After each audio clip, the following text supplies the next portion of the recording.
Good morning student. आज मैं आपके सामने फिर से आ चुकी हूँ आपके आगे के टॉपिक के साथ, जो कि फिजिक्स का है। Use of concave mirror, use of convex mirror क्या होता है, साथ ही साथ मैग्नीफाइड क्या होता है, मिरर फार्मूला क्या होता है। इन सब टॉपिक के साथ मैं आपके इस वीडियो में आज मिली हूँ आपसे। वीडियो स्टार्ट करने से पहले, कुछ भी पढ़ाने से पहले मेरी आप सबसे रिक्वेस्ट है कि मेरे चैनल को जितने लोग अभी प्रेजेंट टाइम में देख रहे हो, सभी लोग प्लीज़ लाइक बटन को प्रेस कीजिए, बेल आइकन को प्रेस करना बिल्कुल मत भूलिए। वीडियो को मेरे शेयर कीजिए ताकि ज़्यादा से ज़्यादा लोगों तक पहुंच सके। तो आज का हमारा टॉपिक क्या है, यूजेस ऑफ कॉनकेव मिरर। ठीक है, कॉनकेव मिरर का क्या यूज़ है और साथ ही साथ कॉन्वेक्स मिरर कहाँ यूज होता है, convention of reflection, spherical mirror, उसके साइन क्या होते हैं। ठीक है, उसके बाद फिर मैं आपको बताऊंगी मिरर फार्मूला क्या है, मैग्नीफिकेशन क्या है। ठीक है, थोड़ा थोड़ा करके मैं वीडियो में आप लोग को पढ़ा रही हूँ ताकि आप लोगों को बर्डन ना लगे, किसी चीज़ का ऐसा ना लगे कि हाँ बहुत ओवर हो रहा है। ठीक है, तो इसमें देखो कॉनकेव मिरर है, उसमें यूज कहाँ होता है। मैंने आपको जब डिफिनीसन बताया था उस टाइम भी इस चीज़ को मैंने बता दिया था, अलग से भी मैं पॉइंट में लिखवा दे रही हूँ। Used in torches, search light and headlight of vehicle. ठीक है, जो कॉनकेव मिरर होता है उसका यूज कहाँ करते हैं, आपके व्हीकल जो गाड़ियाँ होती हैं उसके हेडलाइट में यूज किया जाता है, टॉर्च में किया जाता है और सर्च लाइट में किया जाता है। Use to see large image of face as shaving mirror. आपने देखा होगा कि जब कोई सेव करता है, मतलब सेविंग के लिए जो मिरर यूज किया जाता है, वहाँ पे भी आपका कॉनकेव मिरर यूज होता है। इसका रीज़न होता है क्योंकि वो जो फेस होता है उसको थोड़ा लार्ज फॉर्म में वो दिखाता है, जिससे सेविंग अच्छे से किया जा सके। आपके जो डेंटिस्ट होते हैं, हमारे टीथ को आपने देखा होगा, जब किसी के दांतों में दर्द होता है तो डेंटिस्ट जो होता है वो एक मिरर होता है, छोटा सा लेंस होता है, उसके थ्रू वो टीथ को देखते हैं। तो वो लेंस जो होता है वो कॉनकेव मिरर उसमें यूज होता है, कॉनकेव लेंस यूज होगा इसका, जिससे वो दांत का जो पार्ट होता है उसको बहुत ही बड़ा लार्ज फॉर्म में दिखा, उसमें जो चीज़ें मतलब जो कमी होती है उसको वो क्लियर कर सके। Large concave mirror use to focus sunlight in solar furnaces. देखो जो सोलर फ्रेंसेस होते हैं उसमें भी आपका कॉनकेव मिरर यूज होता है। इतनी पॉइंट है, पॉइंट वाइज अगर आप लोग लर्न कर लोगे तो मुझे नहीं लगता कभी भी भूलोगे, लेकिन अगर आप एग्जाम्पल को समझ के इस चीज़ को लर्न करेंगे तो ये चीज़ें भूलेंगे नहीं आप। ठीक है, यूजेज ऑफ कॉन्वेक्स मिरर। अब कॉन्वेक्स मिरर के क्या यूज़ हैं, used as rear view mirror in vehicles because it gives erect image. देखो ये कभी कभी मतलब व्हीकल्स में यूज होता है, इसका रीज़न होता है क्योंकि ये इरेक्ट इमेज बनाता है, मतलब उल्टा इमेज फॉर्म करता है। It also helps the driver to view large area. ये जो ड्राइवर होता है, जो मतलब ड्राइव कर रहा होता है, उसके हेल्प करता है, जो एरिया होता है उसको बड़ा दिखाने के लिए। क्लियर, ये दोनों के यूज़ हो गए। अब इनके साइन क्या क्या होते हैं। Sign convention for reflection by spherical mirror, the object is always placed होता है। देखो जब भी आप मिरर की बात करोगे, चाहे कॉनकेव होगा या कॉन्वेक्स, तो जो ऑब्जेक्ट होता है वो हमेशा कहाँ रखा जाएगा, लेफ़्ट साइड में। ठीक है, मिरर के लेफ़्ट साइड में उसको प्लेस्ड किया जाएगा। All distance should be measured from pole.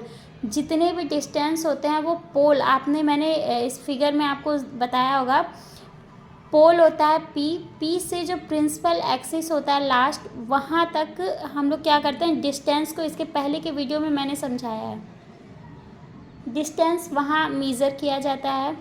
Next है आपका टेक। अगर हम पी को ओरिजिन मानते हैं उस कंडीशन में हम क्या करते हैं, देखो जो आपका लेफ़्ट ओरिजिन, मतलब ये जो लेफ़्ट साइड में एक्स आ रहा है, ये क्या होगा, हमेशा माइनस होगा, माइनस एक्सिस ये कहलाएगा। जो आपका राइट साइड में एक्सिस आ रहा है वो हमेशा क्या होगा, हमारा पॉजिटिव एक्सिस होगा। अपर जो पैरेलल में अपर होगा, ऊपर होगा, ठीक है, वो हमेशा पॉजिटिव वाई एक्सिस होगा, और जो नीचे होगा, बिलो में आएगा, वो हमेशा क्या होगा, निगेटिव वाई एक्सिस होगा। यही मैंने सेंटेंस में यहाँ लिख दिया है। Right of the origin plus X are the positive. ठीक, एक्स हमेशा पॉजिटिव होगा। Left of the origin minus X axis are taken negative, इसको हमेशा निगेटिव लेंगे, जो आपका लेफ्ट में होगा। परपेंडिकुलर टू एंड कहाँ गया, हाँ, perpendicular to and above principal. देखो जो आपके पी के परपेंडिकुलर होगा और साथ ही साथ क्या होगा, वो अबव ऊपर की तरफ होगा principal axis, plus Y axis जिसे हम बोलते हैं वो क्या होगा, हमेशा पॉजिटिव होगा। और जो आपका परपेंडिकुलर भी हो और साथ ही साथ वो नीचे की तरफ, वो हमेशा क्या होगा, आपका निगेटिव होगा। इतनी चीज़ें क्लियर हुई। अब आते हैं मिरर फार्मूला। आप सब जानते होगे, मिरर फार्मूला पढ़े होगे, 1/f = 1/v + 1/u। ठीक, ये आपका नॉर्मल फार्मूला होता है। इसके बाद जो अदर फार्मूले यूज़ होते हैं, जैसे कि कॉनकेव और कॉन्वेक्स में साइन का चेंज होता है, ठीक है, तो वो आगे आपको पता चलेगा। अभी जो है देखो, अब यहाँ पे f आपको मैंने कल डिफाइन किया था, जो फोकल लेंथ होता है वो आपका कर्वेचर का आधा होता है, r/2 होता है, ठीक है।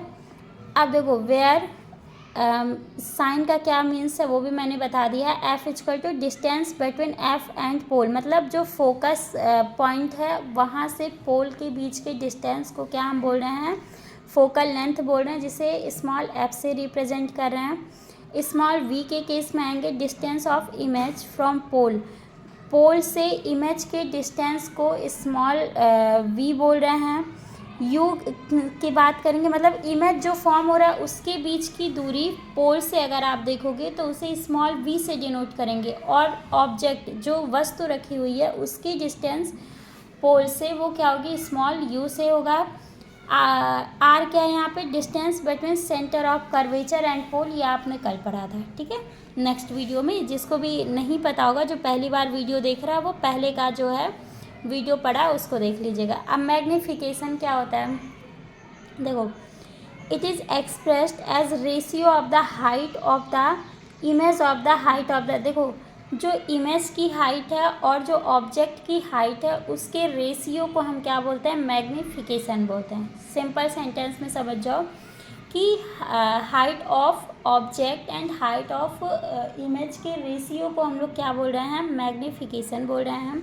जहाँ स्मॉल m = क्या है आपका, m जो है आपका वो मैग्नीफिकेशन को रिप्रेजेंट कर रहा है, ठीक है। तो ये साइन हो गया आपका मैग्नीफिकेशन का, height of image upon height of object. Image की हाइट को हम h' बोल रहे हैं, अपान h कर दे रहे हैं, इसे हम पहला इक्वेशन मान लेते हैं। फिर ये क्या करता है, u और v, जाहिर सी बात है आप सबको पता है कि ऑब्जेक्ट जो होता है उसको हम लोग मतलब लेंथ जो होता है या ऑब्जेक्ट को हम लोग u से रिप्रेजेंट करते हैं, और जो इमेज की लेंथ होती है उसको हम किससे रिप्रेजेंट करते हैं, v से।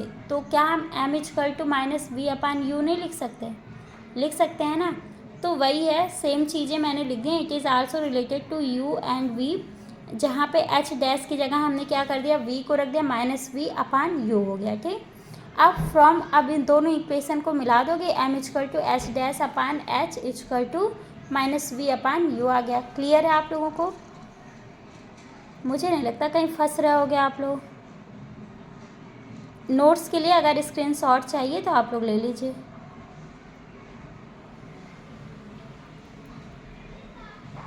ठीक है, अब नेक्स्ट टॉपिक के साथ मैं नेक्स्ट वीडियो में मिलती हूँ। साथ ही साथ आप लोग अच्छे से पढ़ाई कीजिए, क्योंकि अब टाइम नहीं है आप लोग के पास पढ़ने का, है ना, तो अच्छे से प्रिपरेशन कीजिए। जाते जाते लाइक ज़रूर कर देना।